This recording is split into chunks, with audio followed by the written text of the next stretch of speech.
अपनी महबूबा का दामन थामे हुए आगे बढ़िए।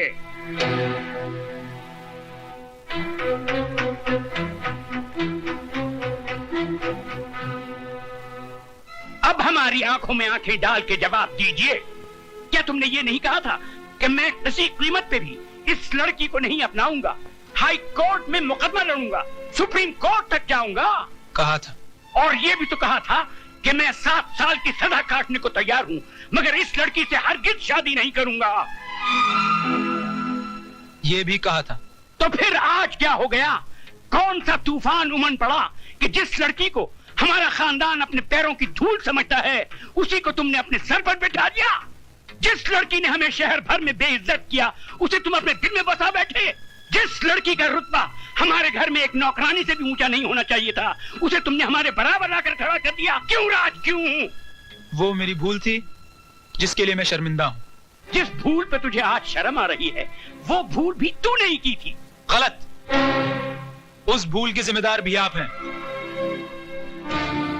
बचपन में जब मैंने माली की पीठ पर कोड़े बरसाए थे, तो आपने क्या कहा था? हम अमीर हैं, ये हमारा पैदाइशी हक है कि हम जुल्म करें। वो गरीब है, जुल्म सहना उसका मुकद्दर है। गरीब और अमीर की खाई मेरे दिलो दिमाग में किसने खोदी? आपने। पैसों की तलवार मेरे हाथों में किसने थमाई? आपने। इंसान को इंसान न समझने की तालीम किसने दी? आपने। वाह भांजे वाह, वेरी गुड, वेरी गुड। तुम्हारी बातें सुनकर मुझे अफसोस नहीं हुआ बल्कि खुशी हुई कि तुमने बोलना तो सीखा। अल्फाज जरूर तुम्हारे हैं, लेकिन जबान इस नागिन की है। मामा जी, तुम्हारी रगों में कल तक मेरी बहन का दूध और मेरे जीजा जी का खून दौड़ता था, लेकिन इसने तो अपना पूरा जहर भर दिया तुम्हारे जिस्म में। जिस देवर ने कभी अपनी भाभी से ऊंची आवाज में बात नहीं की थी, वही आज अपने बाप से बदतमीजी कर बैठा। सारे फसाद की जड़ ये है, ये जिस दिन से इस मनहूस ने इस घर में कदम रखा है, कौशल्या जैसी नौकरानी हमारी चौखट पर थूक कर चली गई और मेरी प्यारी भांजी सुधा भगवान को प्यारी हो गई। अरे जन्म जली, क्या तू पूरे खानदान को निकल कर ही जाएगी? उठाकर फेंक दो इसे घर से बाहर। खबरदार जो किसी ने भी। क्या करेगा तू? मैं भूल जाऊंगा कि आप मेरे बाप हैं और मैं आपका बेटा। तो क्या मुझ पे हाथ उठाएगा तू? उठा उठा, बदतमीज, उठा उठा ना।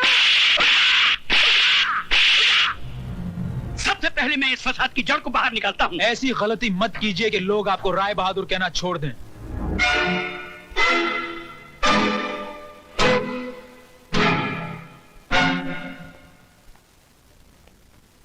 चलिए, अब हम यहाँ नहीं रहेंगे।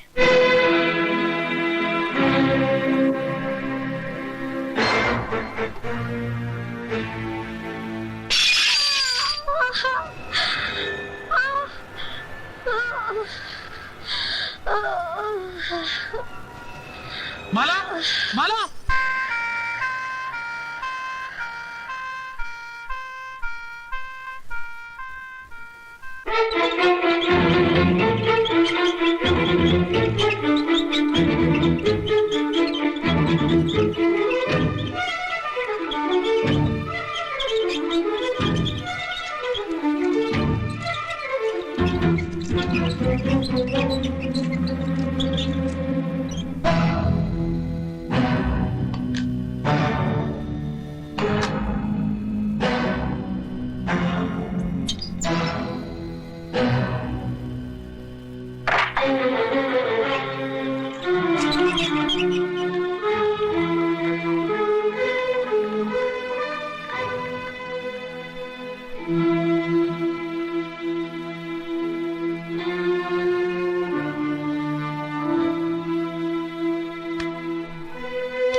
डॉक्टर साहब, मेरी माला बच जाएगी ना?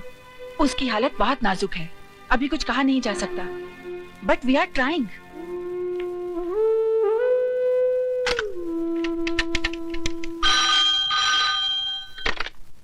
Hello inspector Khaniya. Inspector Khan, मैं ज्वेल हॉस्पिटल से डॉक्टर सुष्मिता माथुर बोल रही हूँ। एक केस रिपोर्ट करवाना है। Injury of the skull. Case बहुत सीरियस है। किसको चोट लगी है? मशहूर इंडस्ट्रियलिस्ट राय बहादुर जी की बहू माला को। माला को? जी हाँ। मैं अभी आता हूँ। डॉक्टर पेशेंट की पल्स सिंक हो रही है।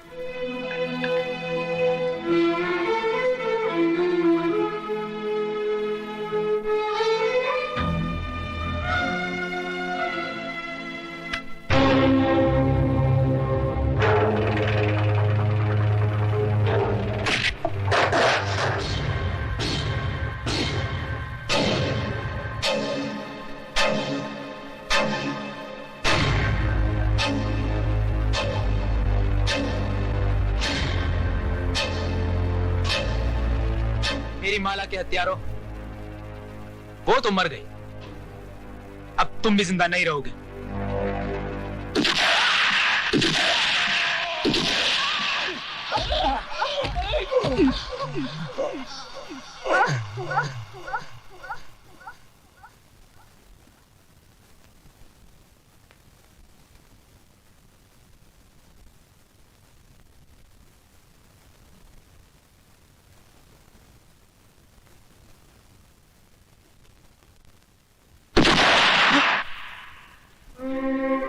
राज, माला कैसी है?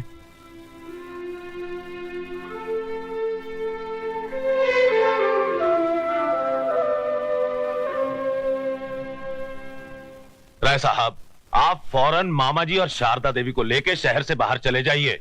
मैं कोर्ट में साबित कर दूंगा कि वारदात के समय आप लोग शहर में थे ही नहीं। नहीं। हेलो, राय बहादुर के कानूनी दलाल, दे फोन मेरे बाप को। राज।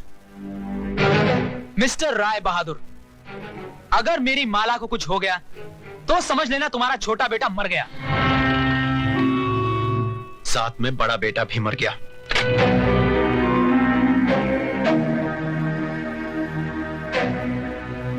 बाबूजी, क्या हुआ? जीजा जी कुछ बोलते क्यों नहीं?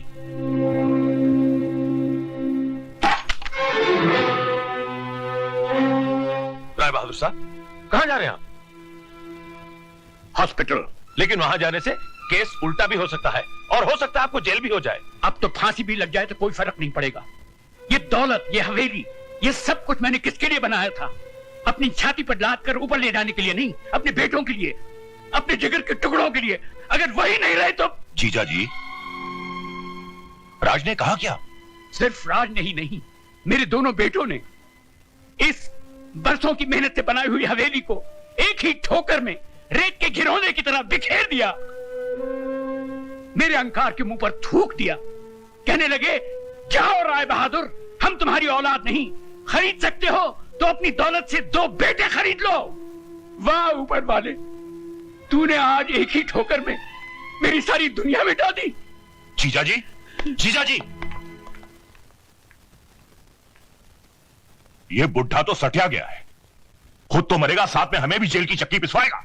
वकील साहब, अब आप ही कुछ करिए ना। हम, मेरे हाथ में कुछ नहीं रहा, सब कुछ माला के बयान पे डिपेंड करता है। मतलब कि हमारी जान अब माला की मुट्ठी में कैद है? बिल्कुल।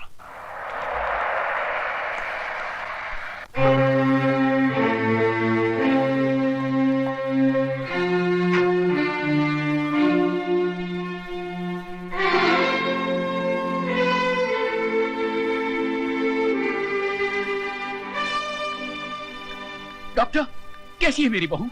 अभी कुछ नहीं कहा जा सकता, शायद ऑपरेशन करना पड़े। तो कीजिए, दुनिया के बड़े से बड़े डॉक्टर सर्जन को बुलाइए, जितने पैसे लगे लगा दीजिए। देखिए, हम पूरी कोशिश कर रहे हैं। सिर्फ कोशिश नहीं डॉक्टर, मुझे मेरी बहू चाहिए। मैं आपके पांव पड़ता हूँ, मैं आपसे भीख मांगता हूँ। राय बहादुर दौलत के बगैर जी सकता है, मगर औलाद के बगैर बिल्कुल नहीं। डैडी, प्लीज संभालिए अपने आप को।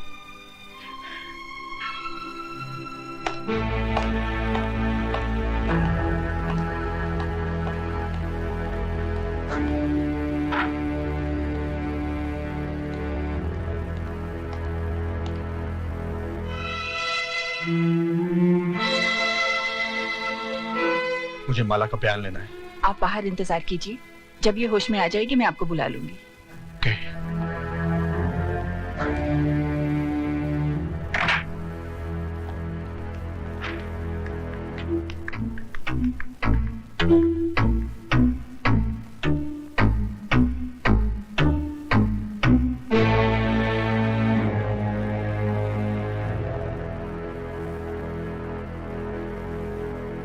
इंस्पेक्टर साहब, मैं अपना बयान देना चाहता हूँ। आज सुबह सुबह मेरा और माला का झगड़ा हुआ और गुस्से में आके मैंने उसके सर पर। इंस्पेक्टर साहब, गुनहगार ये नहीं, मैं हूं। ये आप लोग क्या? तुम चुप रहो जी। दोनों फांसी पर खुद ही चढ़ते हैं तो चढ़ जाने दीजिए। इनके मरते ही करोड़ों की दौलत हमारी हो जाएगी।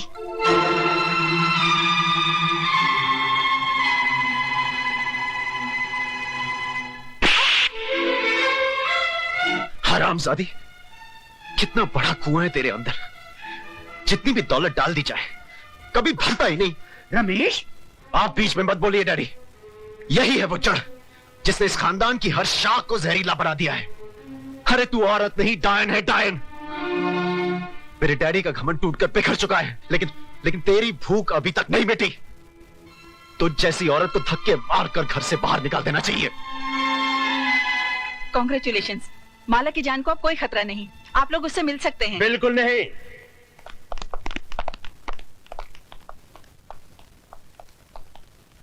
जब तक इंस्पेक्टर खान माला का बयान नहीं ले लेता, आप लोगों में से किसी को भी अंदर जाने की इजाजत नहीं है।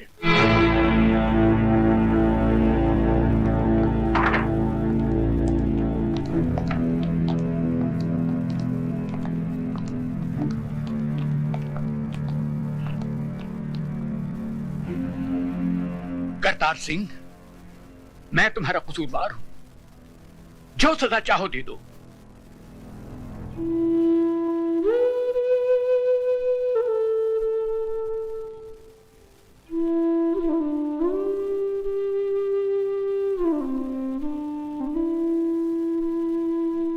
माला, तुम्हारे सर पर ये चोट कैसे लगी? जी, मैं ये जानना चाहता हूं कि तुम्हें किसने मारा।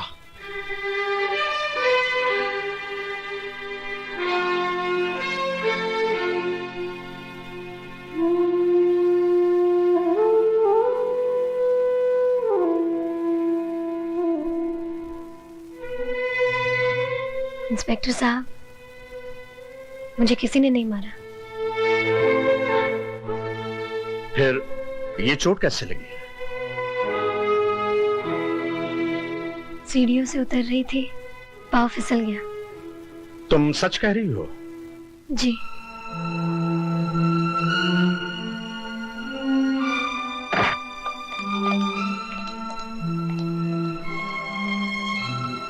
माला का कहना है कि पांव फिसल जाने से उसे चोट लगी है, इसलिए अब कानून को किसी पर कोई शुबा नहीं।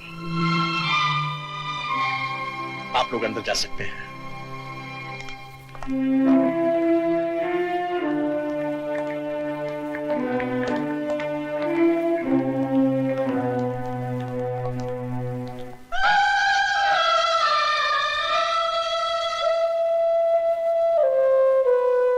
माला, मुझे माफ कर दो बहन।